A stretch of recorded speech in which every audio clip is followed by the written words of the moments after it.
மயிலாடுதுறை புதிய மாவட்ட ஆட்சியர் அலுவலகத்தை முதலமைச்சர் மு.க.ஸ்டாலின் திறந்து வைத்தார். அதனைத் தொடர்ந்து பல்வேறு முடிவுற்ற புதிய கட்டிடங்களை திறந்து வைத்த நிலையில் பொதுமக்களுக்கு நலத்திட்ட உதவிகளை வழங்கினார். தமிழகத்தின் 38வது மாவட்டமாக மயிலாடுதுறை மாவட்டம் கடந்த அதிமுக ஆட்சியில் 2020ஆம் ஆண்டு நாகப்பட்டினத்தில் இருந்து பிரிக்கப்பட்டது.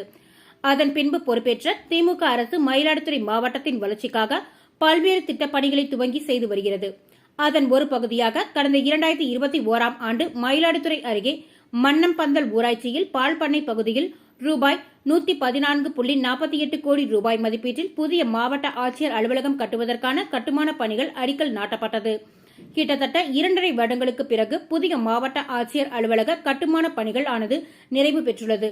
கிட்டத்தட்ட தரைத்தளம் மற்றும் 7 மாடி கட்டிடமாக பிரம்மாண்டமாக கட்டப்பட்டுள்ள இந்த புதிய ஆட்சியர் அலுவலகத்தை முதலமைச்சர் மு.க.ஸ்டாலின் இன்று திறந்து வைத்து ஆட்சியர் அலுவலகத்தை பார்வையிட்டார். முன்னதாக மாவட்ட ஆட்சியர் மகாபாரதி மற்றும் எம்எல்ஏக்கள் பூங்கொத்து கொடுத்து வரவேற்றனர். பின்னர் காவல்துறையின் மரியாதையை முதலமைச்சர் ஏற்றுக்கொண்டார். அப்போது அமைச்சர்கள் மெய்யநாதன், ரகுபதி, கே.என். நேரு, அன்பின் மகேஷ், பொய்யாமொழி, டி.ஆர்.பி. ராஜா, ஏவா வேலு, எம்.ஆர்.கே. பன்னீர்செல்வம் உள்ளிட்ட பல்வேறு அமைச்சர்கள் உடன் இருந்தனர். பின்னர் தமிழக முதலமைச்சர் மாவட்ட ஆட்சியரின் அலுவலகத்தின் அருகே அமைக்கப்பட்ட பிரம்மாண்ட மேடையில் பொதுமக்களுக்கு நலத்திட்ட உதவிகளை வழங்கினார்.